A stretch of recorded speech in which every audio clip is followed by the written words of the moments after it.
I just woke up in the Genesis simulation, and what I found next was absolutely terrifying. First, there was the bog, featuring blood-sucking alien spiders. Then there was the Arctic, with cute jerboas that took steroids and then became Ronnie Coleman. Next up, I sailed the ocean, with a giant octopus, and they added pirates for some reason. After that, I found the lava, where a volcano with legs tried to cook me. And finally, I went to the moon, where there were giant space whales and a sun that was melting my face. This map has a ton of content, with new creatures, new gameplay mechanics, new cutscenes, new bosses, new items, and much more. And I'll be spending the next 100 days completing all 58 missions across the entire map, taming every brand new creature, building a massive pirate ship, and using it to commit armed robbery against some NPC pirates, and defeat this super evil guy named the Corrupted Master Controller, and then make fun of his massive forehead. That thing deserves its own loading screen.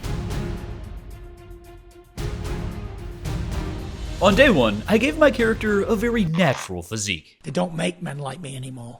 I'm a dying breed. I decided to spawn in the ocean biome because it's the easy zone. And 3 seconds later, my game crashed. Good times. Wait, I could have spawned on the moon? But anyways, after my pet robot told me not to die today. Just listen to me and you won't get yourself killed. Probably. Okay, thanks for the advice. I was getting a solid 20 FPS on this map at first, so I decided to stop playing in 4K. Alright, that's way better. And it was time to find a way off this starter island and maybe find some pirate NPCs to build a crew. But first, I needed a weapon to defend myself. So I did the normal ARK stuff and asserted my dominance over the weakest tree on the beach. You'll never defeat me. Committed grand larceny by stealing this rock, and crafted a stone pickaxe. And that's the story of how I hit level 4. But now we had another problem. I wasn't wearing pants. So after attending a college seminar on how to be decent, I decided to check out some of the engrams for the new DLC that I just bought. And I had no idea what they were yet because I'm level 4, but I spent $50 on them. But anyways, it was time to get moving, and over on the beach, I found my first brand new creature, the Tide Pup. But you'll see more about them later. Because after I farmed some more resources, I made a spear. And I used the spear to borrow some hide from this fine gentleman. Sorry about that. I then put the rest of my spears right into this Lystro's eye socket, and that gave me just enough hide to make some cloth armor and put on some pants. But that's where I messed up. Because after witnessing this degenerate jump feet first into the deep end, oh, there's a lot of aloes over there. I wanted to go through the island this way because there was some crystal over there to make a spyglass. And that's when this happened. You done messed up, Aaron! Oh no, somebody help! I tried to fight back, but in the end, I got deleted.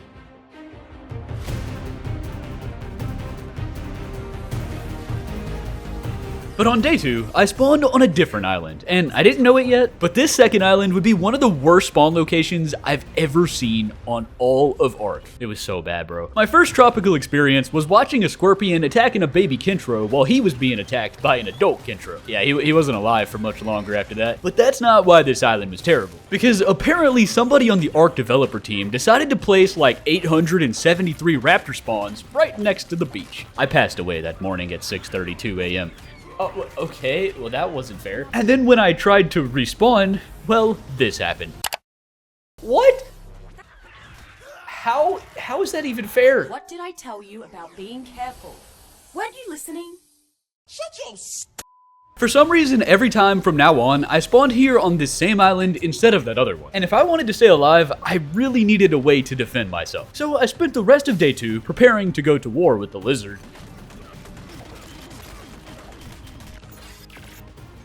And I got some sweet, sweet revenge.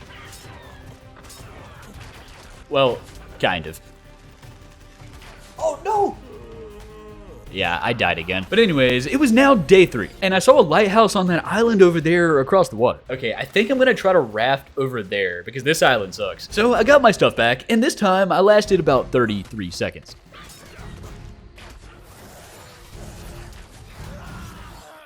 Okay, who put raptors and Trudons inside the spawn, bro? I really needed to clear the area, so I kited some of the Trudons away, and after being assaulted both physically, emotionally, and theoretically, I finally made it back to my bag.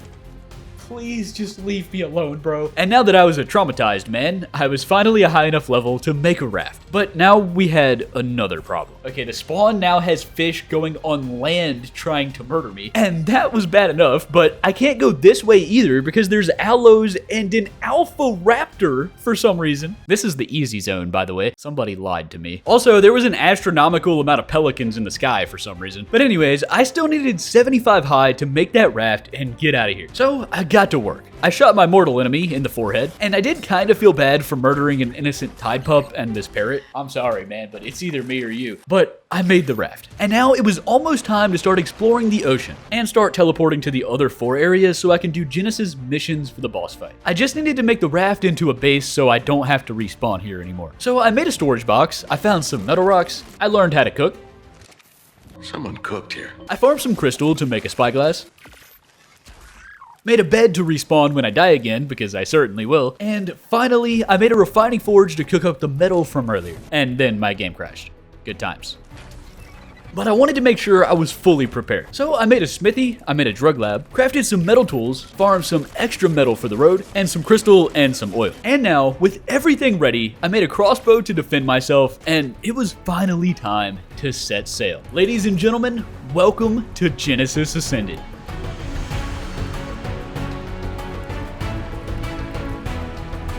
As I entered the open ocean on day 4, I realized just how big this map actually was, and I was pretty excited. But then I used my orbit cam to look under my raft into the water, and I think someone forgot to add textures down there. Bro, what is that? Why is it just empty? Are they doing a collab with ARK Aquatica? But the ocean biome is only one section of this map, because there's also the bog, the Arctic, the lava, and even the literal moon in outer space. But before I teleport to the bog, I wanted to see what was in that green lighthouse. So I held up on my left joystick for 10 minutes straight, and on day 5, I reached the next island. This wasn't the one with the lighthouse, but there was some ruins up top, and I wanted to investigate. So I made my way up the mountain. There were a lot of heathens here, by the way.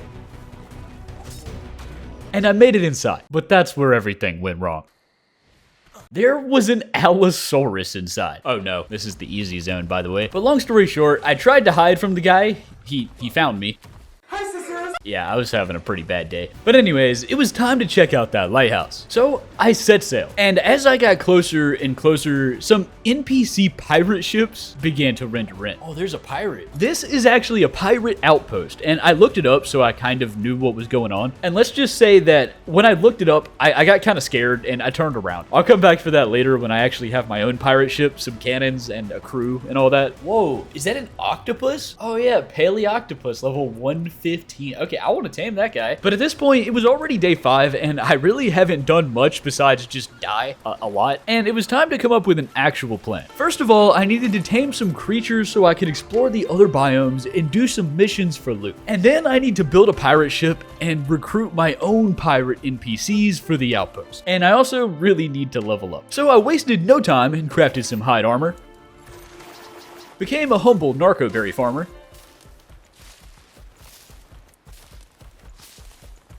Crafted some hardcore sleep potions, and laced some trank arrows. Because over here by the ruins, there was a level 150 female sabertooth, and I'm gonna tame her. So I said hello, and then I tied her up, and I launched 8 bedtime stories into her frontal lobe. And then, well, she broke free, and her husband was a little bit upset with me for some reason, but after a few more bedtime stories, she fell into a deep sleep. And now I just needed to head back to the raft to grab some meat to tame her. Sounds easy, right? Well, it would have been if Mrs. Sabertooth's angry husband didn't follow me home and bring the entire mafia with him. How many of you are there? And to make matters worse, I was out of ammo. Dude, leave me alone! I tried to run, but every time I mounted the raft, so did the Saber Mafia. And at this point, they were about to destroy my bed and my smithy. Luckily, I did make it out into the open ocean, but the Sabers decided to just become Olympic swimmers, and they were out in the ocean too. Okay, really? But on day 6, I rafted over to the other side of the island, and I managed to lose them. And now that I finally had some peace and quiet, I split some meat to spoil for narcotics, and I grabbed a full stack of 40 to feed to the Saber. Okay, I just realized that this meat might be from her husband. It'll be fine. The saber was gonna take about 20 minutes to tame. So while I was waiting, I unlocked the saddle inside my brain, and I spent most of day 6 just farming some more hide. But when I made it over to the other side of the beach, I found this, a treasure map inside a bottle. Ooh, I wonder what the treasure is. And while I was over here and I was waiting on the tame, I decided to do a good deed. Oh, where's your dad at, buddy? I adopted a cute baby orphan. I decided to name him Fatherless Fred because it was so sad that he had no parents.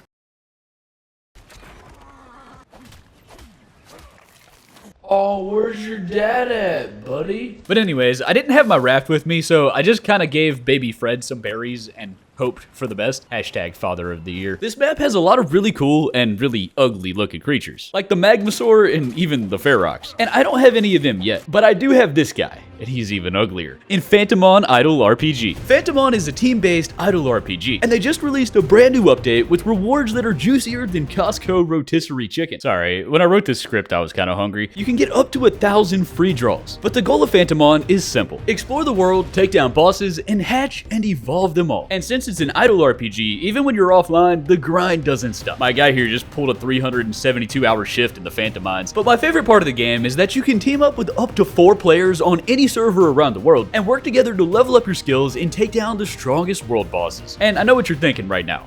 What is a Phantomon? Well, when you get a Phantomon egg, it looks like this, and you just have to hatch the little guy. Why is he so ugly? Now, sometimes you're gonna get a common that looks like handsome Squidward, but there is a mercy system to guarantee epic and legendary summon, and my goal is to simply collect them all. Yo, look at this guy. And from now until July 26th, there's a brand new limited time global championship event with some massive rewards. First of all, you get 50 free draws just for logging in, and then you get even more free draws every day, up to a total of 1,000. But make sure your guild registers for the event so you can compete for that #1 spot. So download Phantomon Idle RPG today using the link in the description below so you can get up to 1,000 free summons. And don't forget to enter my code PhantomonGO to get some more rewards when you're in. Thank you to Phantomon Idle RPG for sponsoring this video. Because over by the ruins, the Sabertooth was finished taming, and I named her Claudia. And now, with Claudia by my side, it was time for step 2 of the plan. First of all, there was a bunch of pearls by my raft, so I grabbed some of those for later, and I made Claudia a saddle. And if you're wondering why I tamed a Sabertooth, well, it's because on this map, flyers are not allowed. And I really wanted to tame both a Paleoctopus and a Bloodstalker to get around the map a lot faster in the other biomes, and start some missions for the boss fight. So I waited around a little bit longer, and after Fatherless Fred had become a full-grown fatherless man, we could finally teleport out of here. And I'm not really sure if I'm gonna come back. So ladies and gentlemen, before we go, it's time to farm some hide, and it's time for Claudia to get her revenge on the world.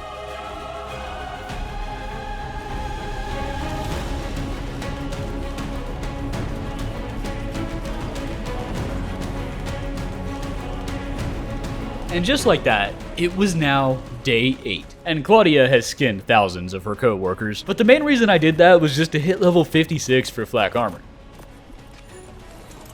Bro, why am I floating above the saddle? Yes, science! But after farming some narco berries with my new indentured servant, I spent my entire life savings on some flak armor and a jar of water. And now I think I'm as prepared as I'm gonna get. It's time to go to the bog.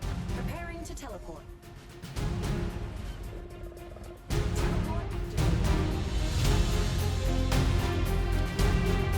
When I arrived in my worst nightmare, I immediately saw Juan the Iguanodon and his twin brother. What's going on, guys? But according to the map, you can only get from the different areas through teleporting. It looks like they're just completely different parts of the map. But my first objective while I was here was to tame a Bloodstalker. And I was about to do that, but then I looked at the missions list, and I saw all of the different missions in the bog, including Dodo Ball. And that sounds really cool. Now, if you've never played Genesis before, there's 168 missions on the map, and you have to complete all of them to do the alpha boss fight.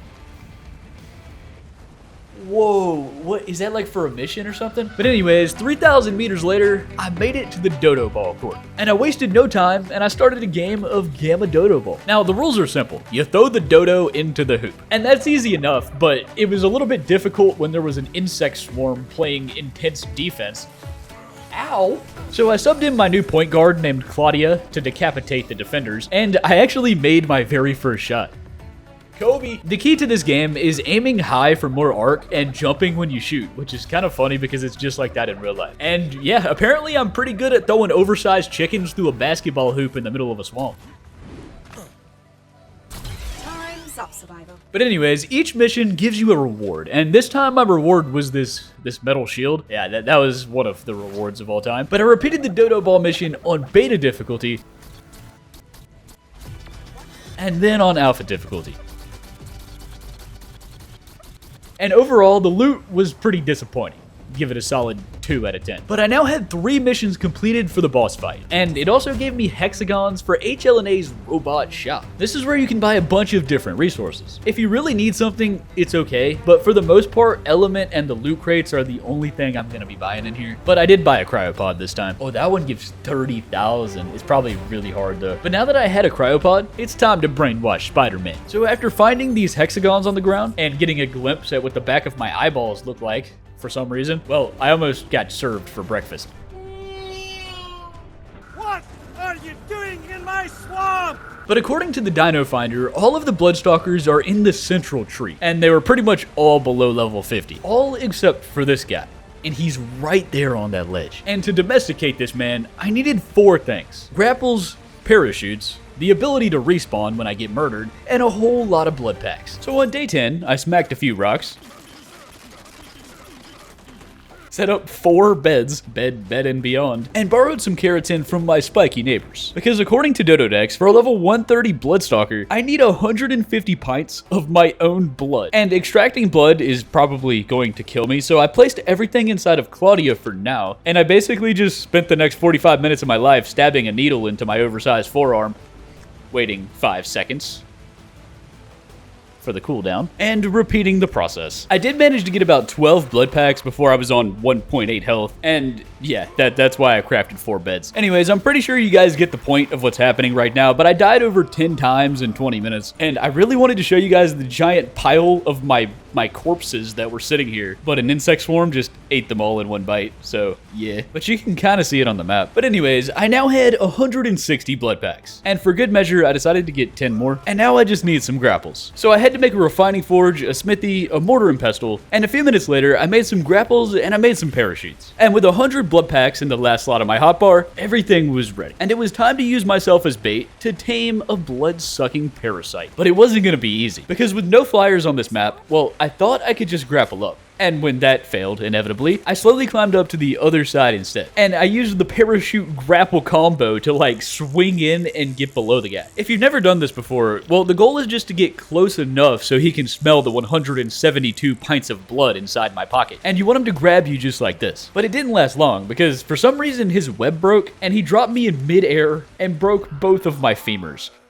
Why did he drop me? But when I reincarnated inside my bedroom, I was trying to figure out how to get back up there. And then I got murdered by a houseplant. Well, that wasn't very nice. And it took a while because I had to make some new grapples. But I managed to get back up and find my body, which took a while because it was hidden in these bushes. But this time, I tried something different. And I started on top of this ledge. Look at him standing over there menacingly. Mr. Bloodstalker was on the bottom side of that tree branch. And the only way I'm getting over there is with my parachute. So there I was, defenselessly gliding through the air towards an alien that wants to drink my blood, and the first time he grabbed me, it broke, just like before. So I grappled up to the ceiling, and I just kind of stared the guy in the eyes like a stalker waiting to be snatched up. I was reverse stalking my stalker. And I don't know what took the dude so long, but after 30 seconds had passed by, I won the staring contest, and he decided to grab me again. And this time, it worked. It was kind of awkward how my parachute was still active while I was being tied up by this kinky spider, and I couldn't even see the taming bar because of that, but the blood packs were being removed from my inventory, and I was really hoping that this would work. Bro, look at me in the inventory. I look like a hostage. Anyways, I added more blood packs to my hotbar when they got low, and a few minutes later, that brother was tamed. Oh, let's go. And that, ladies and gentlemen, was the story of how I met Jack. Jack the Gripper. He's the 3rd biggest blood lover I know, right behind Dexter and that guy from Transylvania. But Bloodstalkers are a whole lot different from other creatures, and they quite literally move around the map like Spider-Man. You can use both the left and right trigger to control webs individually. And when you swing through the trees, you use the jump button to launch yourself, and then you repeat the process.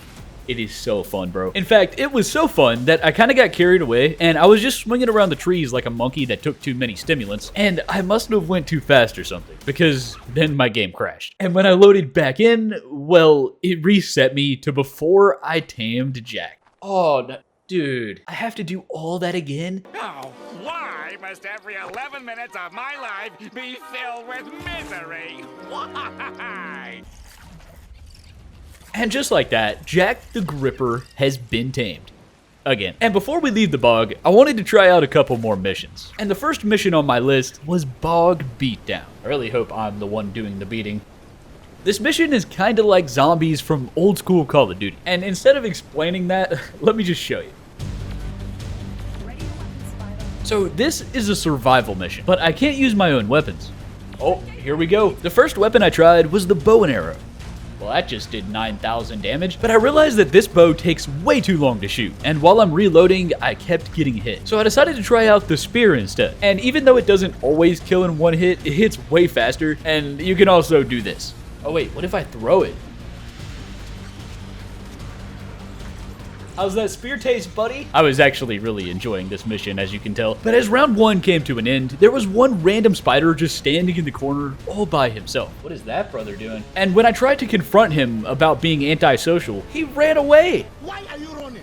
Well, that was weird. But anyways, that was just wave 1 out of 5, and I still had 4 left to go. And for round 2, I had some firepower.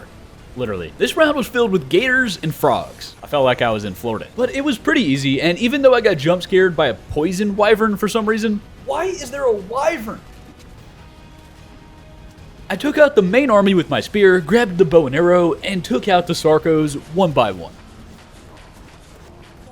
Alright, what's next? Round 3 was kind of the same.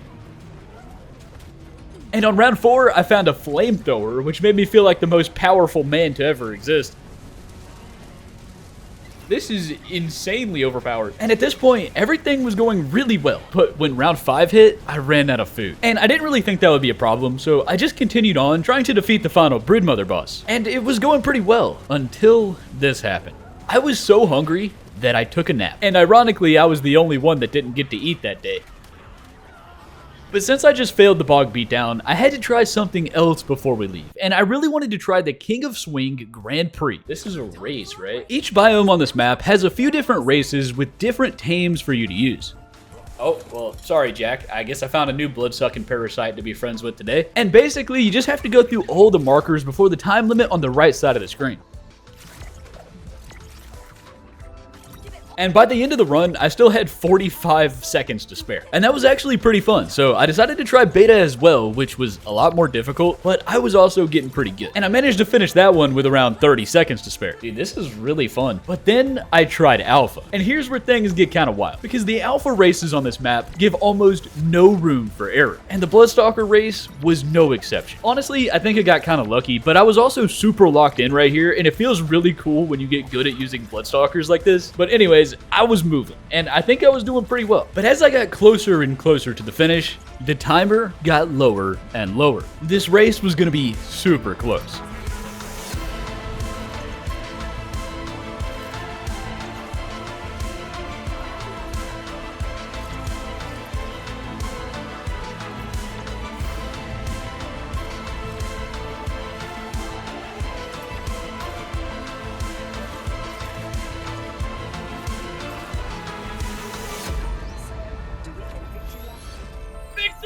And just like that, I finished the King of Swing Grand Prix with less than 1 second to spare. You're the best in the simulation. Goddamn right. But it was now day 14, and I had 6 missions complete, and the loot from that one was still nothing crazy, but it was a lot better than Dodo Ball. And at this point, the smart decision would be to head back to the ocean, repair my armor, and set up a real base. But that's not what I did. It's time to explore the other biomes. Yeah, I'm probably gonna get myself killed. But anyways, this is the Arctic, and I can't stay here too long because I already have hypothermia. But while I was here, I found the ice fishing mission, and I also found a pretty annoying glitch.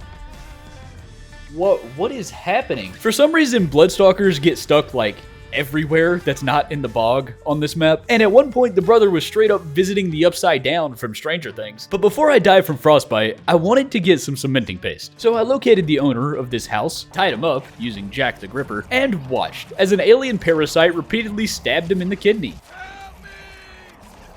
Sorry about that. His beaver dam had 125 pace though, which was pretty decent. And after I spent a few minutes flying around just exploring, fixing the glitches for hexagons and stuff like that, I decided that I'll come back later to do some missions. Because next up on my list of procrastinating making a base was exploring the lava. And this is considered the hard zone. The lava area was pretty cool though. Well, actually, it was pretty hot. And there's a lot of unique missions here as well. Like in this little lava lake where 2 RGs are burning alive right now. There's a parkour mission, which I don't know how I feel about that. But anyways, I explored the area for a bit until I found this cave that glitched me into the floor, and then I died.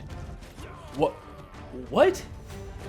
But the main thing I wanted from the lava was a magma sword. These dudes are amazing, but you have to steal their eggs like you do with wyverns and then pretend to be their magma sword father to brainwash them into being your child. And I don't have the right tames to survive the cave right now. Here we go. So on day 15, I explored the lunar biome.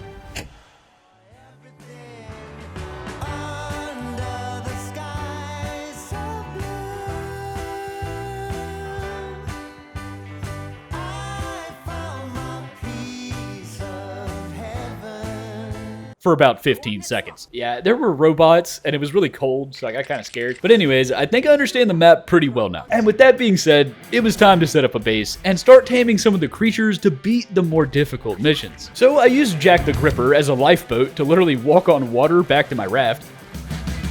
And also, bro, like, look at this water. There's no excuse for this. Why are there no textures? Why is it half finished? Everything else looks so cool, and then the ocean is just that. But yeah, the ocean biome is really big. Like, it might even be bigger than your mother. So it took me the entire day 15 just to travel across the ocean and figure out what island I was on before. But as the sun rose on day 16, I made it back to my yacht, and I purchased another cryopod to use on Fatherless Fred. I was trying to decide where I should set up a base, because this island is nowhere near the spawn, and right when I was about to load everything into Jack so I could leave, I saw something over in the ruins. Oh, level 145 male Rex. A Rex would be huge for this run, because there's a lot of missions that require killing alpha dinos. So, I'm gonna tame this man. And after a quick pit stop to repair my armor and make over 100 trank arrows, I headed back over to the ruins. But when I arrived, Mr. Rex had brought his level 40 wife. Oh, there's 2 of them. Wait. There's 3 of them. Level 60 female. Apparently, bro had 2 wives. He's too humble to say it, but this is the MVP right here. MVP of the league. And now he has 0 wives. Anyways, knocking this guy out should have been pretty easy, because I can use the crossbow while I'm mounted on Jack the Gripper. But since this is ARK, the map is a bit glitchy. And every few seconds, this man Jack starts flirting with the ground. And to make matters worse, a few arrows later, this man showed up. Oh, where did you come from? Luckily, he just kind of stayed over there, and I managed to lodge about 25 trank arrows right into the Rex's left nostril, and everything was going pretty well. But then he got distracted on this Kintro, which wasn't a big deal. I mean, he won the fight, but his turn radius is so bad, bro. In fact, his turn radius was so abysmal that by simply trying to look at me, he somehow managed to fall in the ocean. Oh, come on, dude. And at this point, I should have just cut my losses and given up. But that's not what I did. Because first, I tried to cut him back to land. That didn't work. And then I realized that the water was pretty shallow here, so I assumed it would be fine to knock him out.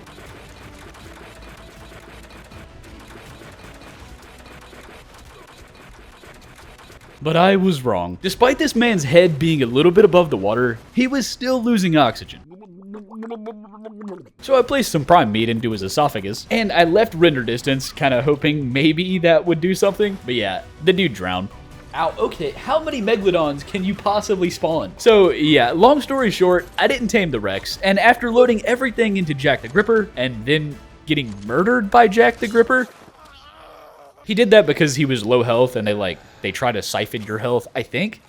Bad Jack. But anyways, I spent the rest of day 17 teleporting to all of the different ocean regions. And they do kind of all look the same after a while. But I found this one in the southeast that has ruins and would be perfect for a base. I think I like this one. Now, for some reason, my Bloodstalker kept glitching under the map every 10 seconds. And there's Megalodons down there, if you were wondering. But this island has a spawn point for both Rexes and Acros. I've never tamed one of those before. And on the other side of the island, I found some crystal, some oil, and some metal rocks. So yeah, it's pretty much perfect for a base.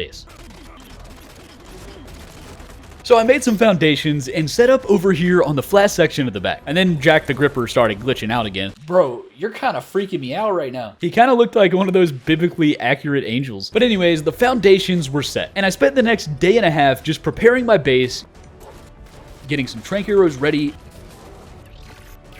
and getting everything set up to really play this map. Because on day 19, with a base with no walls, a refining forge cooking hundreds of metal, and 120 bedtime stories that have been ghost written, it was time to tame Mr. Tyrannosaurus Rex and catch up on these missions. There's 170 of them, and we're kind of behind. So after eviscerating some acros using a saber-tooth named Claudia, and then stealing their adrenal glands, the area was now clear, and it was time for the tame. The level 135 Rex was down bad in those ruins, so I thought I was safe up top, but somehow I was not. Okay, he just hit me through the floor. But anyways, knocking this man out was super easy. It was barely an inconvenience. And 80 NyQuil laced trank arrows later, he got the best sleep of his pathetic life. I did have to make a quick trip to the store to purchase some prime meat from his neighbor and from this Carno that lives inside the wall. But I placed the prime meat under his tongue, and 15 minutes later, the dude was tamed. Also, I'm not even surprised anymore, bro, but Jack the Gripper was flying into outer space for some reason. What in tarnation, bro? I don't even know what to say anymore. I think they forgot to test the Bloodstalkers on this map. But anyways, I decided to name my Rex Michael Phelps, because this fella didn't drown like his cousin. And with Michael by my side, I think I'm ready to start taking on some missions. I just needed a saddle. So I crafted a sickle in my smithy, and I proceeded to set the world record for the most fiber farmed in 3 seconds. That's a lot of fiber. And I made a saddle for my Rex that was named Michael. For some reason, every single ocean mission was over 10,000 meters away. So I decided to head back to the bog and do this mission called Cheaper by the Pack. The goal of this mission is to track down a pack of brute alpha raptors and then decapitate them. Now, the tracking part is pretty easy. You just follow the little red tracks and you make them all turn green. And when you find enough of them, you'll find this young lad right here. Oh, there he is. When I saw that he had 60k health, I was a little bit scared, but luckily the dude does the damage of a wet noodle. But even with lower damage, he was low-key messing me up. And after round 1, when he became a coward and ran to his mother, I had to stop for a minute and force Michael to eat 27,000 calories.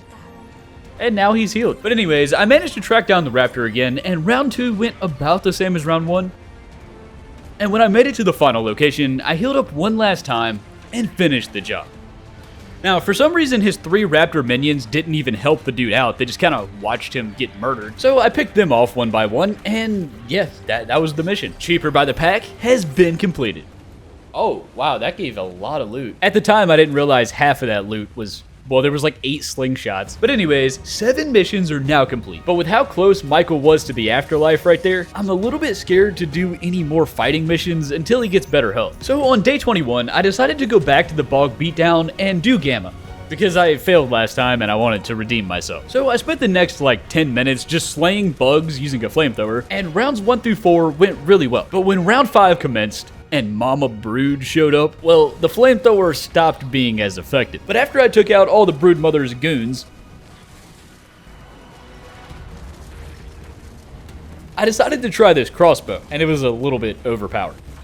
Oh, that was 179,000. And just like that, the mission was a success. And I got so much loot that I can no longer walk. Oh no.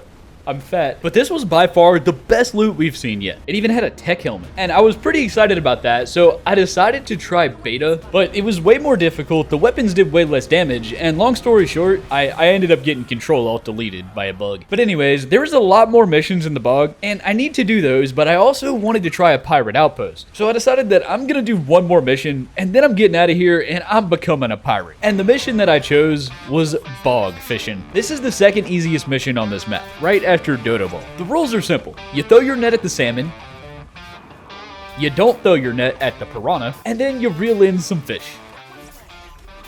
At one point, a leech decided to latch onto my ankle, and Jack the Gripper was over there being a menace to swamp society the whole time. But overall, it was super easy, and that's the mission. So I spent the rest of day 21 doing the mission again on beta, and then I did it on alpha, which took another 10 minutes. And I don't really have much to say about that, but I do want to mention that I really like the little hand motion my guy does when he doesn't catch any fish. It looks like he's going, Oh, rats. But it was now day 22, and it was time to become a pirate. So after turning on my refining forge, and then standing in my refining forge to burn the leeches off my toes, that actually works, by the way, if you weren't aware, I attended a pirate seminar on how to make a shovel, a hand cannon, a bounty board, a shipyard, and how to say ahoy matey. Okay, maybe not the last one. But yeah, I unlocked all the pirate stuff and the 2 different pirate ships. The shipyard required 1,200 wood and some metal to craft. So I summoned a man named Fred, that doesn't have a father, and I peer pressured him into getting me some metal. And while that was cooking up in the forge, I was trying to take this acro out that spawned under my base, and it was going okay until the dude randomly decided to yeet me straight into a scuba diving lesson. Oh, come on, man. I had to swim all the way around to the side, and in the process, I found this. Why is that Manta level 500? That Megalodon's level 300. Hey, how's it going, dude? But anyways, after another quick wood run, day 22 was coming to an end, and I made a shipyard and placed it in the deep end of the water. And now that I'm looking back at it, I'm pretty sure this shipyard is an exact copy from Atlas, which is Wildcard's pirate game that kind of failed a few years ago. Actually, most of the pirate stuff on this map is, to be honest, and even though that game got a lot of hate, I mean, I liked it, so I think it's kind of cool they're doing something with it. But anyways, the ships in the shipyard were way cheaper to craft than I thought, and I just needed some more wood.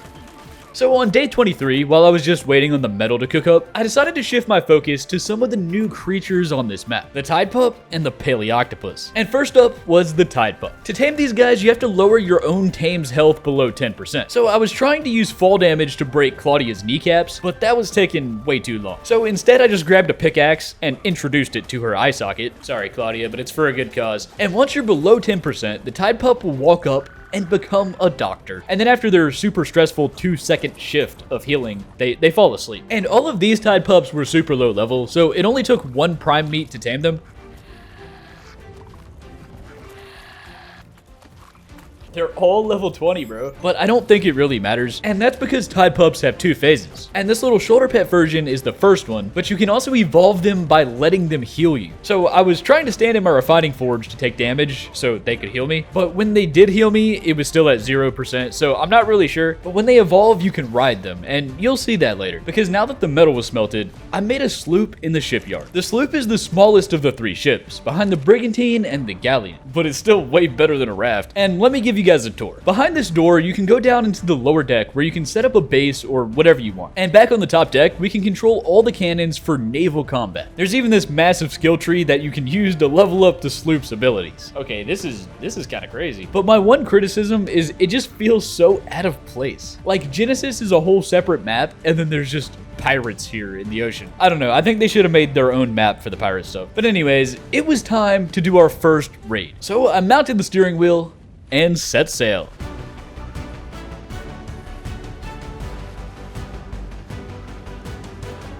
As I entered the open ocean, I started heading towards the Gamma Pirate Outpost, the one with the green lighthouse. And I wasn't exactly sure if I was ready for this, but after messing around with the controls a little bit, well, the wind was not in my favor. So it took about 84 years to make it there. But on day 24, I entered the outpost. And the moment that the pirate Brigantine started aimbotting me, I instantly knew that I messed up.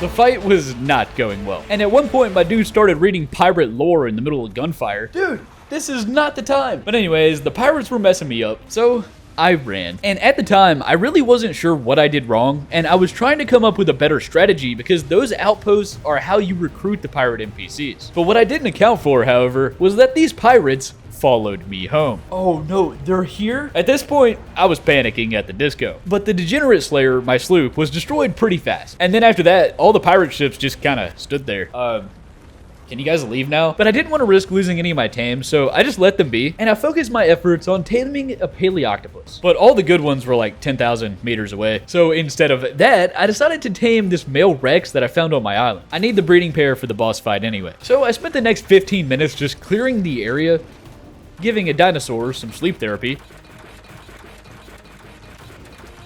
And at one point when the dude was kind of running away, Jack was holding me sideways and the arrows were following like sideways gravity. They weren't dropping, they were moving to the side. But a few shots later, he was down, and I borrowed some meat from this racer next to him and put it inside of his trachea. Getting this tame would be huge for this run, and I was pretty excited because an army of Rexes can probably do a lot of the alpha missions. And speaking of missions, I was trying to track some of the ocean missions, but for some reason they're all in the center, which is 10,000 meters away from any of the teleporters, and ain't nobody got time for that. So instead, I spent the rest of day 25 just grinding some resources while I waited on him to finish his supper. And I used my entire life savings, my emergency fund, and my left kidney to craft a brigantine. Bro, that was so expensive. Also, the Rex was tamed now, and his stats were really good. He had 10k base health, which means he's the male breeder now.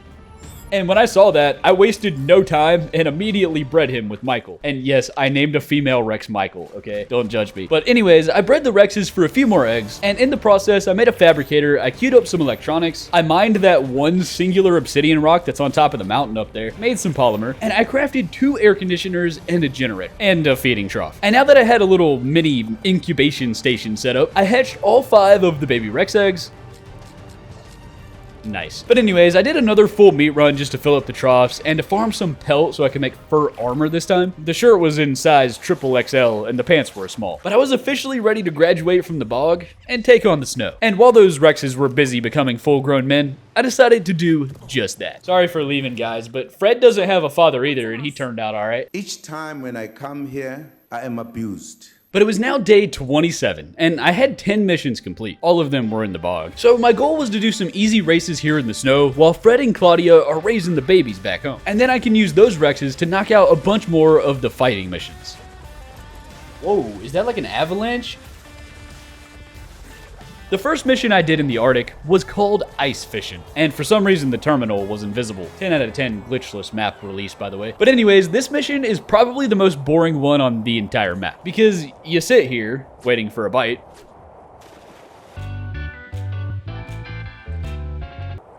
Oh, we got one. And then you press the buttons on the screen, which are in super low resolution for some reason, and I now have 1 out of 10.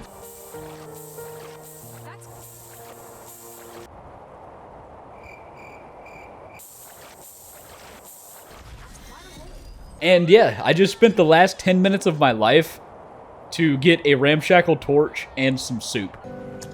Good soup.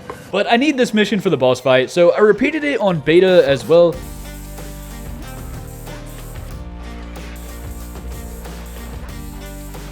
That mission takes way longer than it should, but the Rexes should be raised by now. Oh, and by the way, I figured out that you can whistle attack on mission terminals. And I mean, there's no point in doing it, but I just thought it was kind of funny. But anyways, the Rexes were now full-grown men. And women.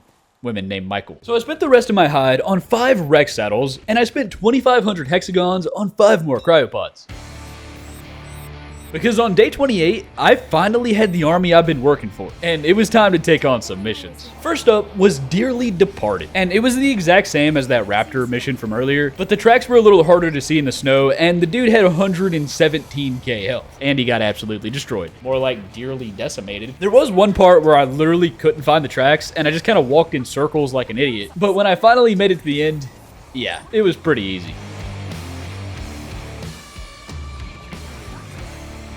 And by the way, when you see me doing 2,000 damage a hit with these Rexes, it's not actually like that, because the damage is different in missions, and outside of missions, they do about 200. But anyways, there's a couple more types of missions on this map, and the next one is an escort mission. And these are kind of boring and a bit repetitive, so I'm not going to show too much. But for this one, you just have to escort this little baby Procoptodon back to its mother, while the entire 7-nation army tries to murder it. I'm not really sure how so many degenerates know about this baby trying to get home, or why they have the audacity to coordinate an attack on a baby, but either way, we made it. Oh, she's so happy. The mission was definitely worth it, though. The loot included 600 pounds worth of Titanosaur saddles. How am I expected to carry that? And it even gave a tech railgun, which can shoot through walls. Okay, that's not bad. But keep in mind, these are gamma missions, and the beta and alpha levels are extremely difficult, and you're gonna see more of that later, and you're gonna see me experience a lot of pain later. But my next objective for now was to go to the lava biome and steal a Magmasaur egg, because I'm trying to get all of the new creatures on this map. But before I do that, there was one more mission in the snow that I really wanted to try. And this mission right here, called Built Fjord Tough, is an arena mission. just like the bog beatdown. These arena missions are my favorite ones on the map. They're just a lot of fun. But this one specifically is super cool because they give you a tech grenade launcher on round 3. And I don't know about you, but that's not something that I use very often. And if I had to sum up this entire fight in one word, I would say kaboom.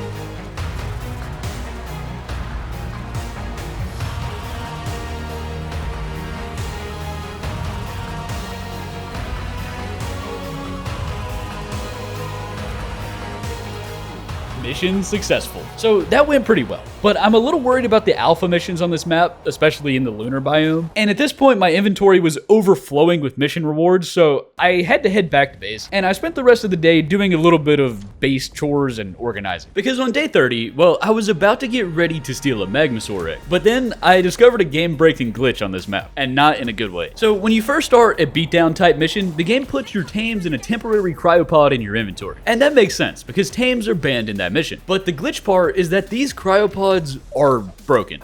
They just keep gaslighting me saying they can't deploy even though my male breeder is in there. I'm getting trolled right now. And apparently this is a known glitch on Reddit, so yeah, just don't go into missions without cryopodding your tames first, I guess. But anyways, my best 2 Rexes are now in the Shadow Realm. So I had to spend most of day 30 just breeding these other Rexes to get some backup eggs. And yes, these Rexes might be siblings. What? Bro, what are you talking about, man? But hey, man. Don't judge me, it's a video game. But anyways, I farmed a dozen eggs from them, and I forced them all to eat some protein to heal up. And after a somewhat significant amount of time had passed, I now had 16 slightly inbred Rexes. I only had 12 eggs, but there was a lot of twins, so that was pretty cool. All right, there's food in the trough. I'll be back when y'all are grown adults, and if you need something, just ask Fred. He's not used to having a father, so he understands. Each time when I come here, But now that I had some backup Rexes, I put up all my fur armor, and I put on a combination of flak, a ghillie suit, and a hazmat suit swag. And not only do I look fabulous, but I was hoping this would protect me from the heat inside the volcano, because I'm too poor to make ghillie right now. But either way, it seemed to be working. And it was time to get my very first Magmasaur. Now, my original plan was to just walk right in there and start breaking some kneecaps. But then I realized there's actually a mission for it called the Extraction. So I figured I might as well do that while I'm going down there anyway. Oh. Hey, Jack, you're looking very radiant today.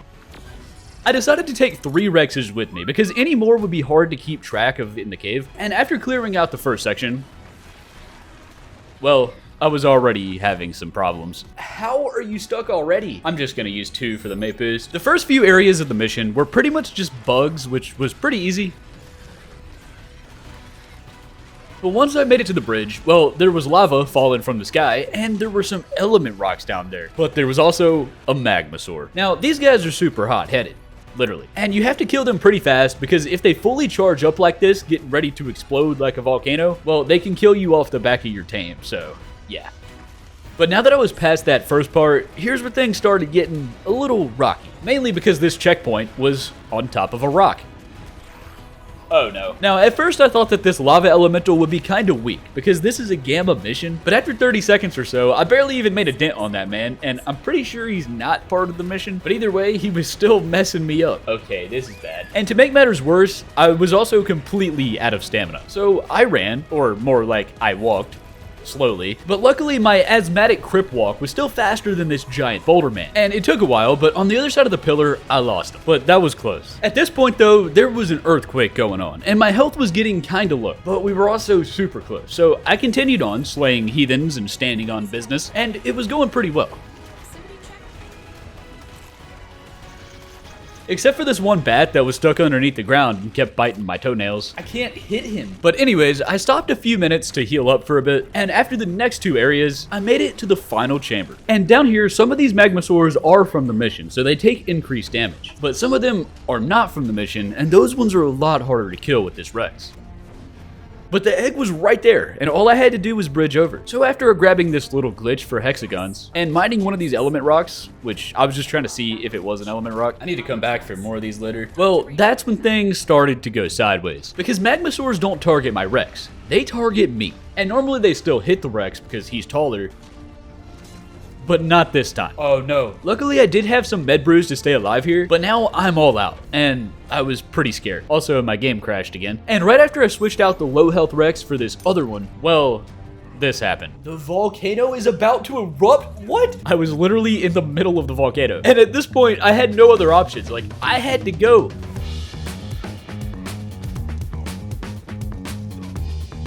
So I just sprinted straight across the lava, started chomping on magmasaurs like they were my hot breakfast, and I stole their child. Okay, I gotta get out of here, bro. I also found this non-mission magmasaur egg as well, so I grabbed that, and I tried to evacuate, but the moment that I did, well, that's when the volcano erupted.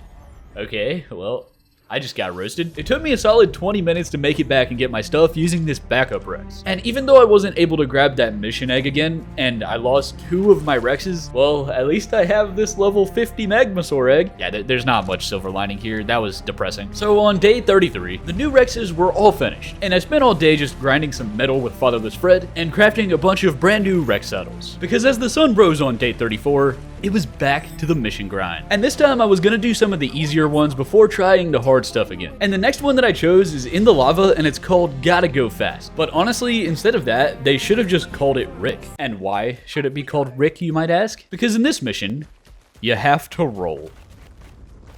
I'm sorry. But anyways, this was a Dodicarus race, and even though I rolled straight through lava and spent half of it with flames burning me alive, overall it was pretty fun.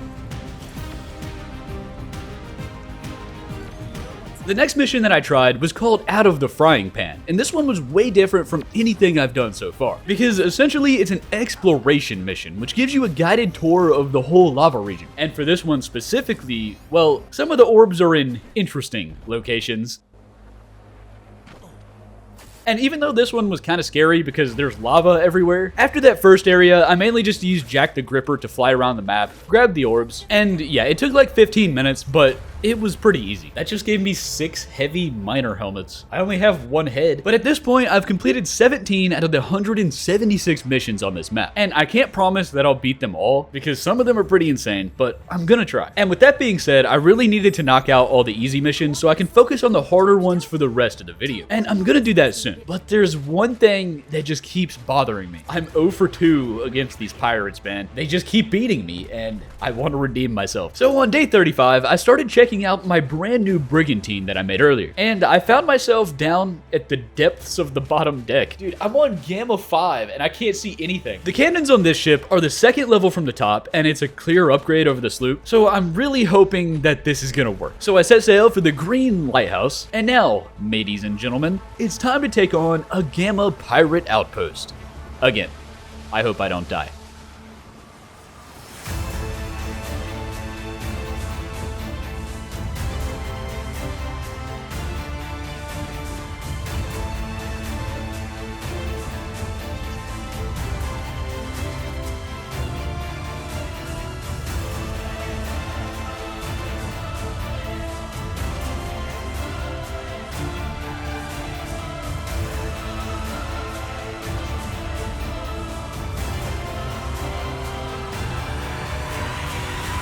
And just like that, I had crashed into a rock. I only had 1 outpost left, and I was doing so good. And now, well, at first I thought I was completely screwed. But then I realized that I can actually back up my boat. It's just very slow. I mean, bro, my brigantine was backing up slower than an old man with no legs that isn't alive. And to make matters worse, that brother over there has aimbot and he won't leave me alone. It was actually impressive how he was hitting me from that far away at the precise angle to go right over the rock, right into my dome. That must be the pirate that invented protractors. It was very unfair. And after a solid 5 minutes of backing up at 1 millimeter per hour, I was just about to make it out. But the guy had shot me a lot and my health was dropping too. And a few seconds later, this happened. Oh no, dude, there's only 1 tower left. But it wasn't over just yet, because I summoned Jack. Jack the Gripper. And I managed to make it onto the tower right in the middle where the cannons can't hit me. And I actually managed to destroy it.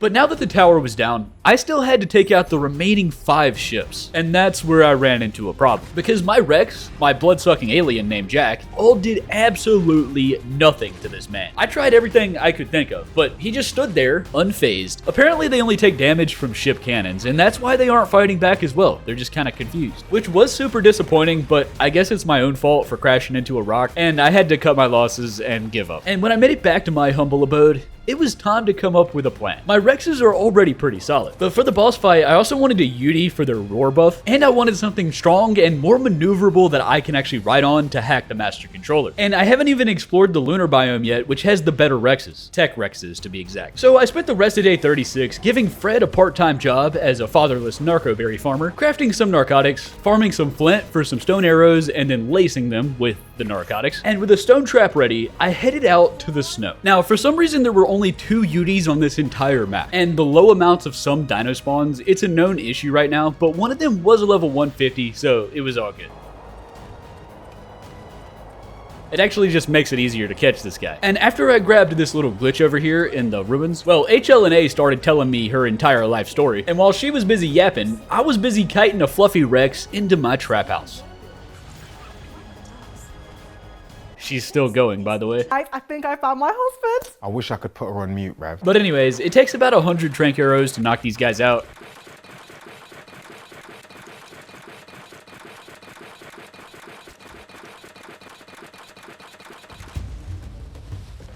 And since there were no creatures around here to be found, I had to go all the way back to the ice lake to eviscerate some adolescent penguins just for some prime meat. It's kind of messed up that only the babies give prime meat, but either way, the Yudi loved it. And while I was waiting on the tame, which was going to take about 25 minutes, I noticed that somebody left some stuff in the snow here. Well, somebody lost their spinal cord. And since this was going to take a while, I decided to start planning out my next tame. The Ferox. There was a 145 on the map right now, and I just needed some element to tame it. And I'm gonna have to go back to the lava for that. So after sitting here staring at this sleeping Yudi for about 10 minutes, she was officially gaslit into being my friend. And I named her Katy Perry because she likes to roar. Also, it's been 38 days and I just now discovered something. So, you know how you can use HLNA to teleport, right? Well, I thought that it was just the regular northeast, southwest, and then, you know, like southeast and stuff like that. But apparently, I'm oblivious. Because on the top left here, there's also a central teleport region, and wait, there's a central one. It took me 38 days to notice that. So I've been living out here in the middle of Uzbekistan when I could have just went to the middle of the ocean. But I decided to check it out, and it was this giant island that had a mountain on it and a lot more resources. And there was this cave that was infested with megalanias for some reason. But the more important thing is that this has all the mission terminals around it. They're mostly underwater, but they're off the coast. Okay, that makes a lot more sense. But at this point, I've done 17 missions, which is about 10%. And I've been avoiding most of these gamma repetitive ones because there's so many other things to do, explore, and things to tame on this map. But I really need to catch up because I gotta fight the boss on day 100. So for the next 10 hours of my life, I'm gonna lock in. Ladies and gentle swords, it's time to grind.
And just like that, 10 days have passed. And with every race from the Bog, Ocean, Arctic, and Lava done on Beta, and most of the track down and kill missions done on Gamma, I have 40 missions complete. And I have this pair of tech pantalones. I also got a tech helmet, some Giga saddles, more weapons and armor than the American government, a rocket launcher, and a hand cannon, which kind of looks like a blunderbuss from Mob of the Dead on Black Ops 2. But anyways, I've been saving up my hexagons because I wanted to buy this tier 3 loot crate for 35,000. And I'm finally wealthy enough to blow it all on one big purchase. So yeah.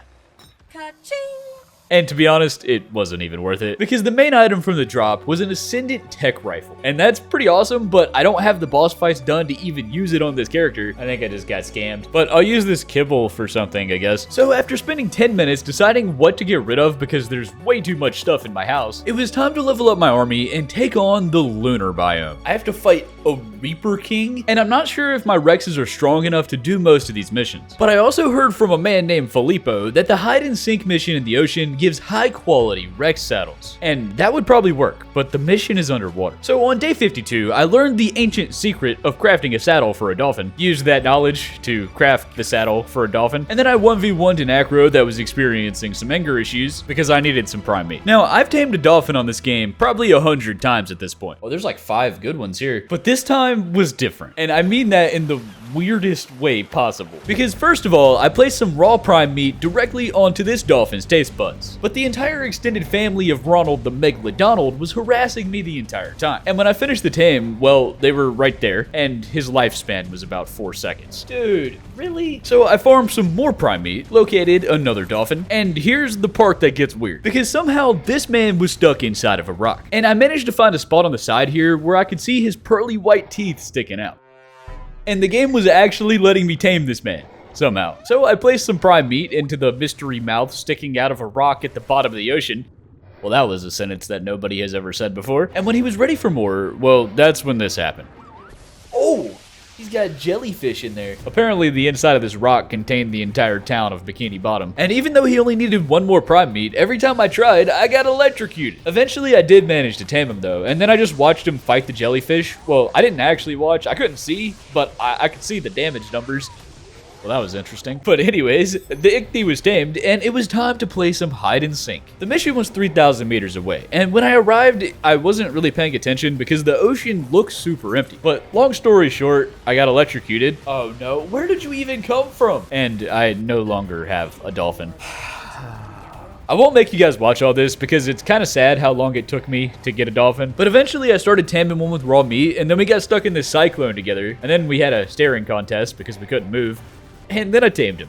Good times. But now that I'm finally done with all that, I started the hide and sink mission. The mission was overall not too bad. It's just going around the ocean collecting the little blue orbs. It's the same as the other ones. And the first 2 areas were in the main part of the ocean. But the third area was over in the terrarium. And the terrarium is this underwater bubble at the bottom of the ocean. It's a really cool base location. And the last 4 orbs were in the Scar, the deepest trench in the ocean. And yeah, it wasn't too bad. But it did take way longer than I would have liked, and there was about 9 Megalodons chasing me the whole time. At this point, I don't even try to get away from them, bro. They just keep coming back. I collect Megalodons like Infinity Stones. But even though that mission took 15 minutes, the loot was well worth it, because I now have 4 Rex saddles. They're not the greatest, but keep in mind, that was only Gamma, and I want to see how good they can get. So I decided to do it again on Beta. And yeah, it was pretty crazy. Okay. Yeah, I've got to do this on Alpha a few times. But I've seen enough Megalodons for today, and I'm gonna do that later. So on day 55, after giving my Rexes some new saddles, it was time to be the first man to walk on the moon. It was time to explore the lunar biome.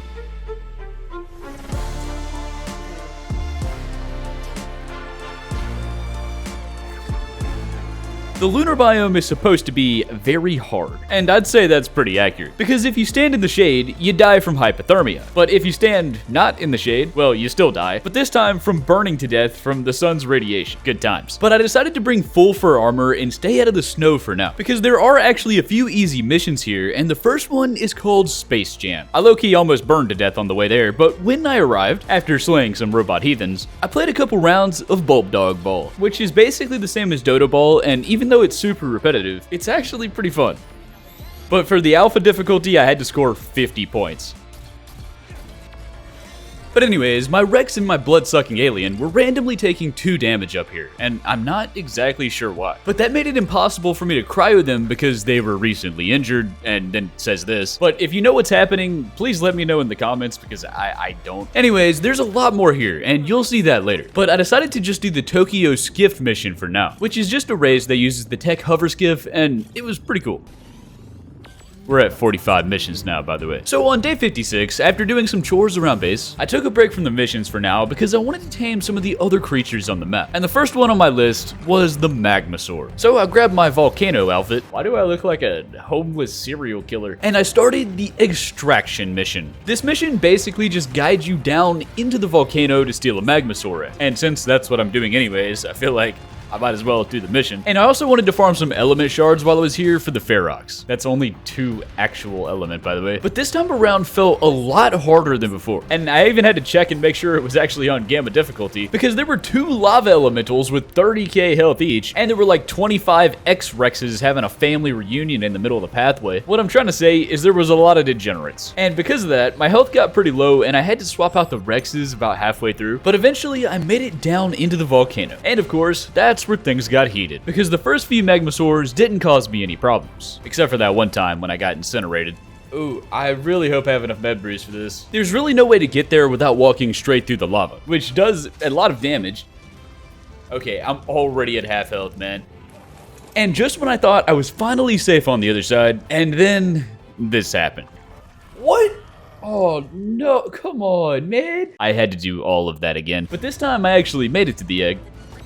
And then the volcano started erupting again. At this point, I was panicking, but I had a full health Rex and I just started sprinting and ignoring everything else. And somehow it actually worked and I made it out just in time. The mission was successful and it gave me 6 pairs of tech boots, but everything else was kind of bad, to be honest. So on day 58, it was time to hatch our Magmasaur egg and then tame a Ferox. At first, I tried 8 standing torches and 2 air conditioners, but that wasn't enough. So I made 14 more torches for the little hothead. And a few minutes later, Flames Bond was born. Welcome to the family, son. And while he was being raised by fatherless Fred, I was busy heading to the Arctic biome to tame the next new Genesis tame on my list, Mr. Ferox. At first, I didn't see any high levels on my tracker, but then this level 145 peeked out from behind the level 15, so I guess we're going with that. I haven't played Genesis in a very long time though, so I wasn't really sure where the guy was. I mean, it looked like he was inside of the rock, kind of like that dolphin from day 52. But I explored around a bit and I found this cave with an exploration mission outside, but the inside was infested with polar bear shaped degenerates. So I summoned my Rex, consumed them all,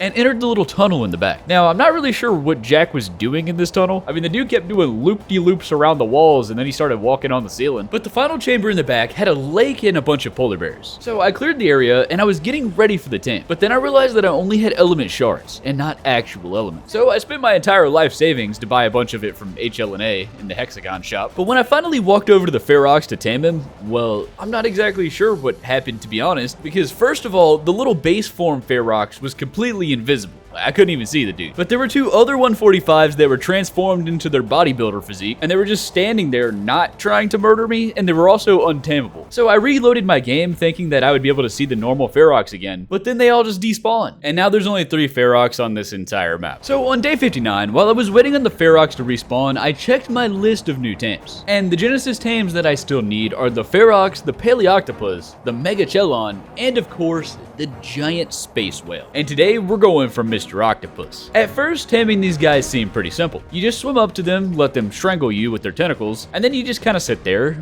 casually being strangled for a few seconds, until the screen shakes. And when that happens, you pour a bucket of narcotics right into his freaky looking mouth. And yeah, you just do that like 87 times until he gets drunk and passes out. But the problem with this method is that a random Megalodon can still hit me. And when I realized I was getting assaulted by the dude, I tried to break free from the octopus, but it didn't work. And long story short, I got eaten by a shark.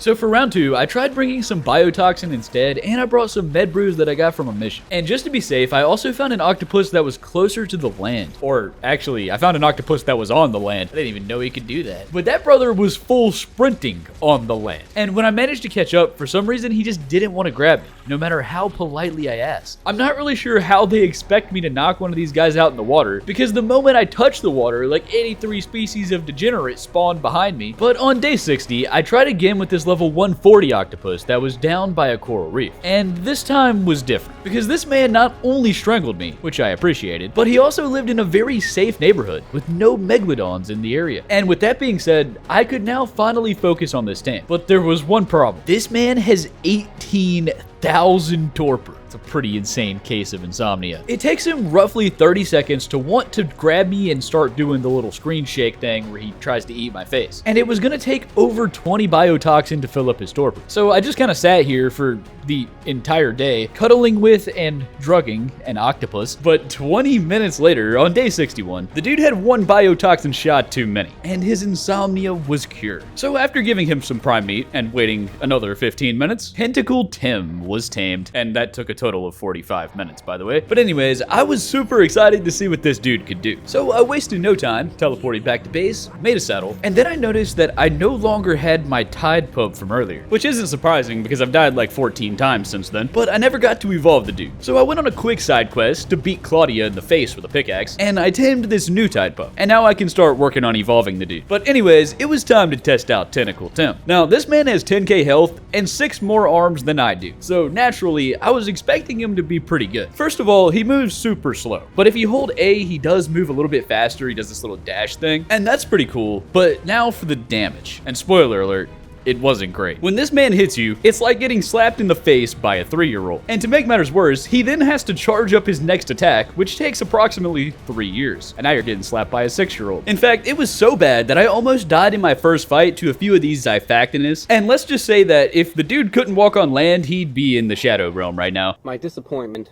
is immeasurable, and my day is ruined. But he can do more than just fight, and I messed around for a while, and overall, here's what I figured out. He can climb mountains, he can pick up civilians in his tentacles, but I don't know, man. I've heard people say these are like insane, but I'm just not seeing it. But it was now day 62, and next up was the Ferox. I'm pretty sure they only spawn in this one cave from earlier, but there was a level 135 now. But to tame these guys, you walk up to them while they're in their cute little jerboa form, and then you feed them some performance enhancing element, and then they transform into Ronnie Coleman, and now you just try not to get murdered by him while he's in his bodybuilding era, and when he goes on an aggressive cut and loses 73 pounds, you feed him some more performance enhancing drugs and repeat the process. Now, this took a really long time, because he needed about 20 feeds to tame, and each one of those I had to spend 2,000 hexagons on, by the way. But at the end of day 62, about 20 minutes later, Ronnie Coleman was tamed, and I realized that I can carry him and the Tide Pup at the same time, because the Tide Pup sits on your arm and the Ferox sits on your shoulder, so that's pretty cool. And now that Ronnie Coleman has officially been gaslit into being my buddy, the only new creatures left to tame on this map are the Astrocetus and the Megachelon. Oh, and they added parrots for some reason, so I guess I'll tame one of those guys too. But I wanted to take a break from the new tames for a while and start focusing on my boss army again. They need 30k health and 1,000 melee each for the boss fight. And these dudes have been sitting in my basement, not leaving the house for the last 30 days, and it's about time they touch some grass. So on day 63, I took a flight to outer space, and I'm gonna try something kinda risky. The hunt and fighting missions here include a Tech Giga, an Astrocetus, a Reaper King, and a pack of Tech Rexes. And all of those are terrifying, but I decided to go for the Tech Rex one because that one seemed a little less terrifying.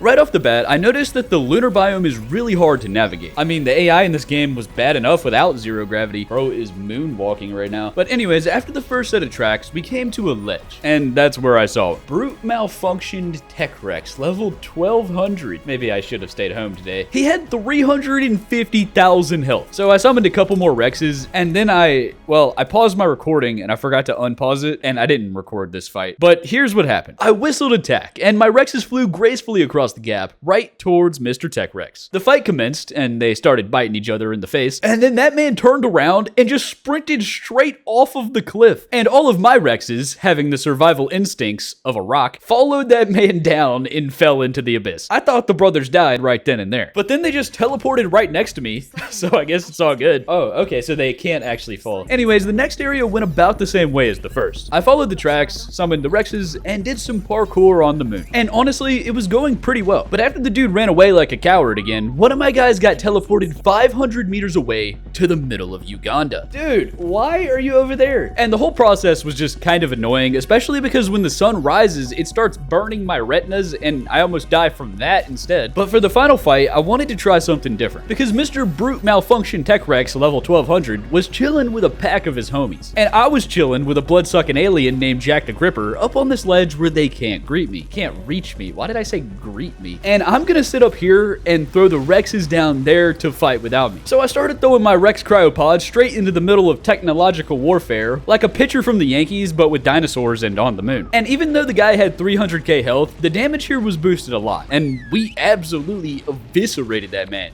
Let's go. Good job, lads. Now, the rewards were kind of mid for a lunar mission, but that's okay, because we were almost at 50 missions total, and I only needed 58 for Gamma or 118 for Beta, and I was planning on doing Beta. And since that mission went so well, I wanted to try an even harder one. This one's called Don't Fear the Reaper King, and it's just like the extraction mission from earlier. Basically, you wait for HLNA to scan while 35 species of degenerates assault your kneecaps, some of which, by the way, are legally still a child. Reaper Prince? 50% mature. He's not even an adult. The beginning area was pretty easy though, despite the psychological damage that was inflicted from being attacked by a group of miners. But anyways, the next area had some malfunction tech Quetzals, which looked super cool, but they were pretty easy to kill. And one of them was stuck inside the wall, but he wasn't the only one that got stuck, because in the next area, my Rex was like on top of these Reaper Princes, right? And after I took them out, well, he got stuck on an air molecule. And then while I was trying to get him unstuck, this random Reaper King over there just jumped out of the ground, but there was no gravity, so he just kept going. Bro, where are you going? And then when he finally did come back down 2 minutes later, he landed on top of a geyser and then immediately got launched back into another solar system. Bro, what is happening right now? Dude, this is the best thing I've ever seen. Anyways, the rest of the mission was pretty uneventful compared to that.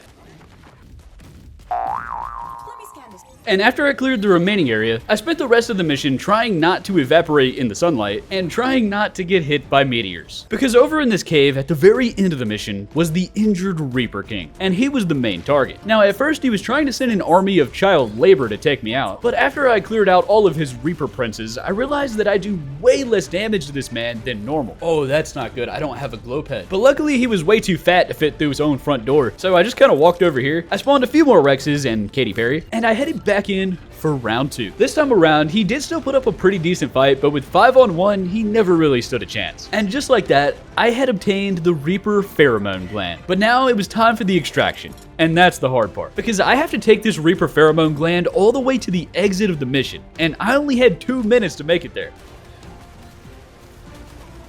Oh wait, I don't have time to fight. Honestly, I had no idea what was happening right here. There were robots, aliens, alien children, and robot alien children coming from every direction, and they all wanted to end my life. But I just kept running, hoping that I didn't get stuck on anything, and about 30 seconds later, I made it. Okay, that was actually kind of insane. And after all of that, I received some of the worst rewards in this entire game. Okay. What is this, man? But anyways, it was now day 66. And back at my humble abode, Flames Bond was now a full-grown, lava-loving man. And it was time to test out him and my other new tame. First up was Ronnie Coleman. And I fed him some performance-enhancing element and watched his biceps become bigger than my torso.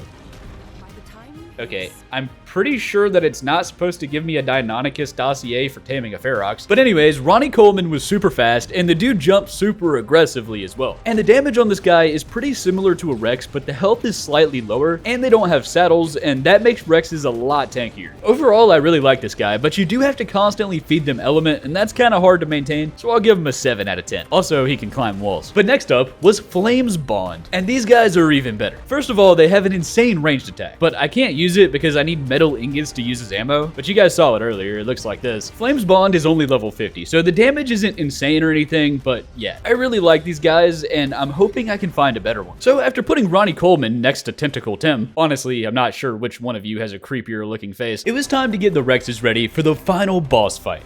once and for all. And this fight is pretty difficult. I need 18 top tier Rex saddles. So on day 67, I saddled up my unnamed dolphin, proceeded to name him Swim Shady, and pumped 19 levels into his movement speed, because it was time for some more hide and sink. But this time though, I wanted to make sure that Swim Shady didn't get devoured by convicted felons. So I summoned one of my Rexes. Yes, I summoned a Rex underwater, and I waited about 30 seconds. Sure enough, 27 heathens showed up, and I disintegrated them.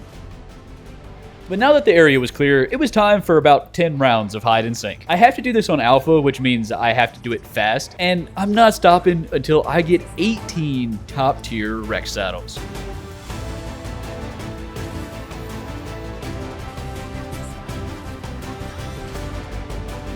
What is that dude doing? Sir, are you a trick shotter?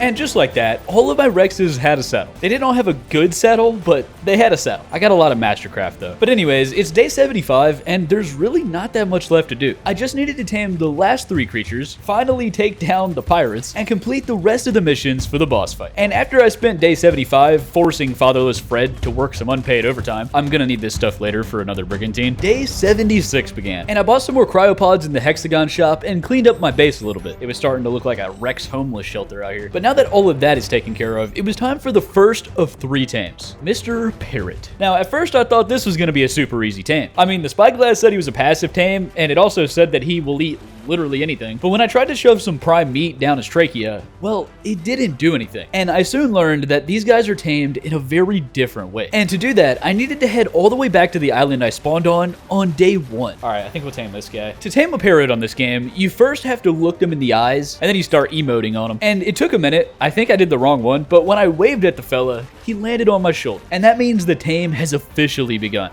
What is happening down there? There's 2 ways to tame these guys: finding buried treasure like a true pirate, or just killing alpha creatures. And that's why I'm here, because after exterminating this raptor's entire bloodline, I found this level 15 alpha raptor. So I started biting him in the eyebrow, and a few minutes later, a parrot named Polly was tamed. Nice. These guys can help you find buried treasure and hunt down alphas, which is pretty cool, and it really fits the pirate aesthetic. All right, only 2 things left to go. So on day 77, it was time to tame someone with a BMI of over 200, the Megachelon. The level 65 was the best one I could find, so I decided to go with that. And the moment I summoned Swim Shady in the ocean, 5 sharks just kind of appeared next to me and tried to eat him. Dude, I swear these things just spawn on top of me. But anyways, the Megachelon was 3,000 meters away, and when I finally arrived a few minutes later, well, the brother was certainly overweight, but he also had 6 arms. To tame one of these guys, you have to feed him a parakeet fish school. And when I checked the map, the closest school of fish was like 1,000 meters away, so I decided to go for this level 60 over here that lived right next to a school. I was expecting the tame to be kind of annoying, but overall just not too bad. But spoiler alert, it was horrendous, because these fish schools are supposed to follow you so you can lead them over to Mr. Turtle. You are being targeted by a microbe swarm, and that's a good thing. But the problem is, these fish move slower than molasses, and about 100 meters in, the dudes just completely stopped following me. Also, I got kidnapped by Tentacle Tim's cousin right here. Oh, excuse me, put me down. But what I was saying was, these guys were not following me, and for some reason they started drifting up towards the surface of the water instead. Bro, what are y'all doing? Why are you not following me? And it wasn't long before the entire school of fish was over here at the top of the water, just completely stuck and oblivious to what was going on. And at this point, I had about 0 patience remaining, but the next closest school of fish was over 1,000 meters away. This is why I don't tame these guys. So I spent the next 30 minutes trying to find a Megachelon with a fish school nearby. Bro, this guy's stuck under the map, and 4 of them were all in a rock or under the map. And to make matters even worse, I didn't even get this on camera, but Swim Shady got murdered by like 74 eels earlier, so that was fun. But anyways, I was determined to tame this guy, so I tried going back to the southeast, but there's not any Megachelons on the map over there. I even reloaded the game just to be sure. So as the sun rose on day 78, I took Jack the Gripper back to that level 65 plus size gentleman from earlier, because this was one of the only guys I could find that wasn't stuck in a rock. 10 out of 10 map, by the way. But this time, the parakeet fish school was stuck in a rock. The turns have tabled, and then I almost got put in a spin cycle by a cyclone. Okay, I'm getting out of here. And at this point, I've been trying to tame one of these guys for over an hour, but I still wanted to give it one last shot. So I found this level 20 Megachelon over near the surface. And this time I actually managed to kind of fish school over, which took a while, but I did it. And the actual tame was pretty easy. You just had to swim next to the dude like it's a synchronized swimming class. And after he finished his fish school breakfast, Master Oogway was domesticated. It's about time, man. Now, these guys don't do too much. They just move really slow and take up a lot of space. But you can build bases on their shell, which is pretty cool. All right, if I try to ride this guy home, it's gonna take several months. And unfortunately, we didn't have several months. In fact, we didn't even have several seconds. Because I was about to put this man in a Pokeball, but it didn't let me because he was injured. Oh, wait.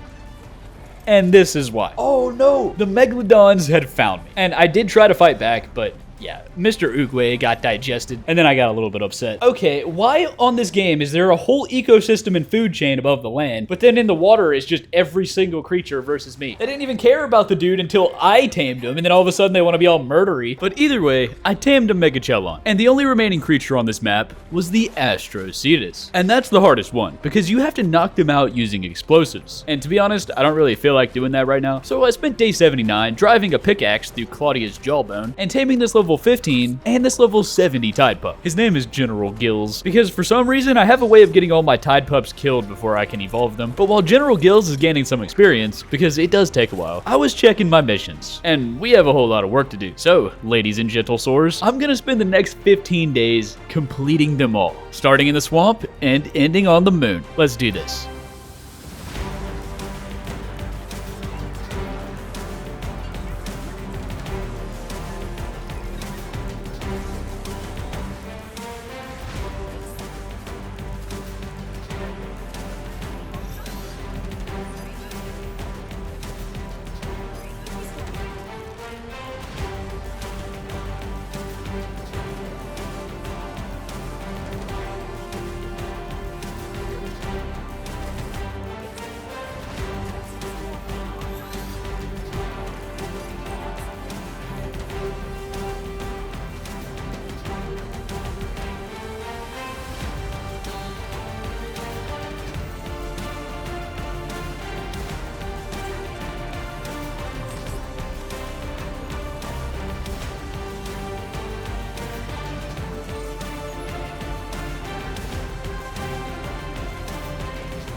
And just like that, I've officially completed every mission from Shrek's hometown, every mission from Hypothermia Land, every mission from downtown in Florida, and every mission from outer space. And I don't have quite enough missions for beta, but I've heard that Gamma on this map is super hard as a solo player, so I'm gonna stick to that for the first time. But it was now day 95, and there were two things left on my to-do list: tame an Astrocetus and home wreck some pirates. The Astrocetus is a giant whale that lives on the moon, and to become his friend, you have to bonk him in the forehead with cannonballs, or you can use a rocket. And I already have one from a mission from earlier. So I crafted some polymer and some rockets in the fabricator. I put on my fur armor, and I headed to the moon. My plan was to use Jack here, you know, the gripper, to hover over his face and launch some RPGs inside his giant nostril. But it ended up being a lot harder than I thought, because apparently hitting his body doesn't do anything. And when I do manage to hit him in the face, it only does 350 torpor. Oh, this is gonna take like 20 shots. At this moment, I realized that I did not have enough rockets for this, but I still wanted to give it my best shot and see what happens. I can always make more. So I launched a few exploding projectiles into his space whale noggin, and then I did something really stupid. I got too close, and then I did this. Oh, That wasn't supposed to happen. So on day 96, I was gonna make a cannon platform for the space whale, but I wasn't sure if I actually had the time because I still need to commit armed robbery against pirates. So I shifted my focus to the ocean for now, and this time I'm gonna be prepared. I grabbed a shotgun, a Fabby sniper, and my journeyman hand cannon from a mission earlier, perfect for slaying some scallywags. And I crafted about 20 shots for each of these. Okay, I hope that's enough, because apparently the raid doesn't end with the pirate ships. And if I take down all of the towers, I have to go on foot to their island and take out actual pirate NPCs on their home turf. And I'm pretty excited for this, to be honest. This was my final shot though, because these brigantines are getting pretty expensive in today's economy. But I had 6 skill points from last time, and I put some levels into decreasing the cannon cooldowns by 15%, increasing my damage by 25%, okay, that's kind of insane, and being a bit faster. And just like that, it was time for battle. Alright boys, it's time to slay some scallywags.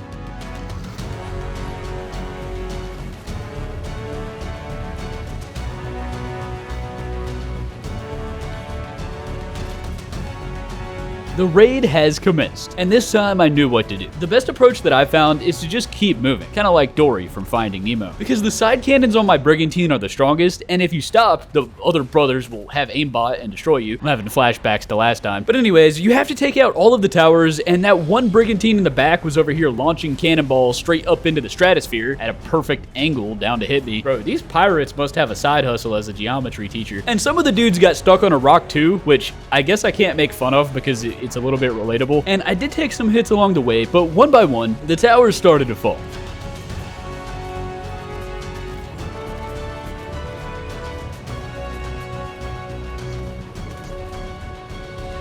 And as the remains of the final tower sunk into the ocean, there were 4 ships remaining. And now there's none. But that was the easy part, because now I have to infiltrate the island, steal explosives from corpses, and then set them to destroy the outpost. I have to steal bombs from dead people. I was really proud of myself how well I parked this boat without crashing. Big profit. But anyways, it was time. The moment I stepped foot on that island, there were 27 degenerates swinging bolas above their head, ready to end my life. Oh, dude. Okay, this hand cannon is insane. Luckily, these dudes have terrible aim, which I was not expecting, but there were so many, and I couldn't even go back because for some reason the fish are over here walking on land. I just got a collateral. This whole situation was giving me heavy flashbacks to the PvP days, but it wasn't over yet because I still had to steal dynamite from these scurvy-ridden corpses. And what happened instead of that, well, for some reason I thought it would be funny to snipe this fish, right? And this happened. No, the lag. Every time I touched the surface of the water, the game would kind of freeze and lag for a second. And between the lag and the murder fishes, I somehow found myself on this rock on the side of the island, getting ransacked by peasants that spawned over here somehow. I'm so glad these guys have terrible aim. Anyways, I grabbed some of the dynamite and made my way up the stairs where I came to the first sabotage objective. Basically, you just place dynamite on this thing and you have to fill up the bar. And I was wondering why these dudes just kept standing still next to the thing like this. Hello there. But they were actually removing the dynamite, and I didn't realize that yet, but it caused me to waste all of my shotgun and all of my hand cannon shots. Dude, this Fabby is so bad. And that's when I summoned a Rex inside their living room. Oh, I should have just done this before. The first checkpoint was complete, and the next 2 went about the same as the first. I just used my Rex to farm the dynamite, sprinted over to the sabotage thing, and I used a whole lot of med brews because I took a lot of damage. But when I made it to the final and last site, that's where things got a lot more difficult. I almost perished on multiple occasions because the dudes on top of the tower broke all of my armor. But luckily my Rex kind of protected me, and I managed to clear the final site. And that's when the boss showed up. Now, this sounded super scary, but in reality, it was just an overweight pirate that had 30,000 health for some reason. So I just kind of sat here for 5 minutes, showing him what the inside of my Rex's mouth looks like, and I kept spamming med brews because he was dealing a lot of damage. And yeah, that was it. But with the boss down, the island was now set to explode, and I had to get out of there. So I jumped down to my ship, and you'll never believe what happened next.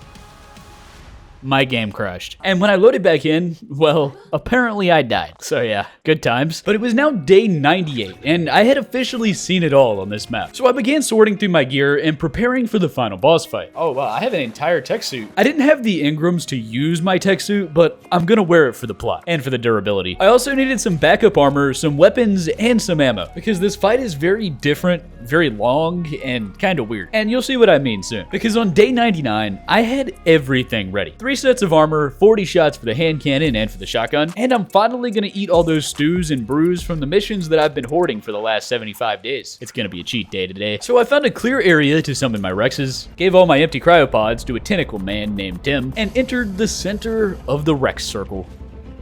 Well, this is kind of creepy. For some reason, HLNA was like running away from me, and she wouldn't let me talk to her to start the boss fight. Excuse me? She's like running off my screen every time I turn. I'm pretty sure the Rex's giant heads were kind of like in the way, so I disabled ally looking on all the Rexes, telling them to never look in my direction again. And it finally let me talk to her. So now that all the technical difficulties had finished, it was time for one last fight.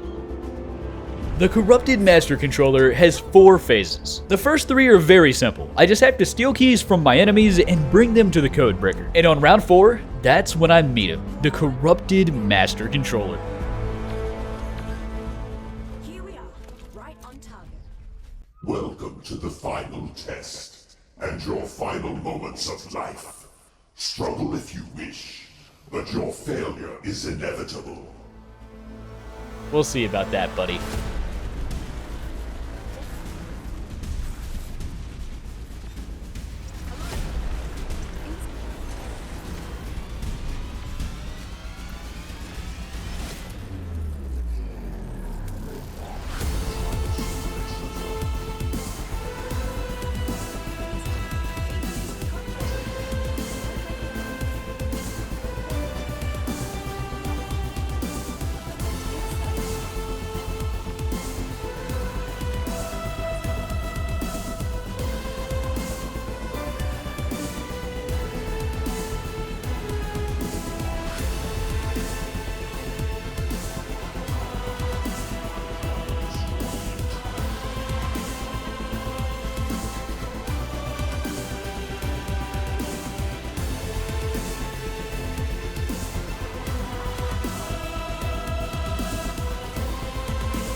And just like that, nothing happened. The corrupted avatars have stopped spawning, and I couldn't get any more keys. I even tried redoing that entire fight a second time, and it glitched out again. Apparently, it's a common issue on this map. All I needed was 1 key, bro.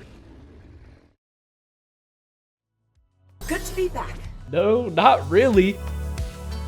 I have some very mixed feelings about this map, but I'm an ARK YouTuber, and at this point, glitches and crashes, I've kind of written them into my daily routine. I will say the map is really fun, and the pirate stuff is super out of place, but it's still my favorite thing they've added in a long time. I'm super excited for Dragontopia though. So if you enjoyed the video and you like to watch my suffering, please consider subscribing. I'm thinking about doing another Palworld video on the new big 1.0 update, so let me know in the comments if you would watch it, because I'm always kind of unsure about playing other games. I really hope you guys have a great day, and another 0 times rate video might be coming soon. But in the meantime, I turned ARK into a Pokemon game, so if you want to see that, click right here.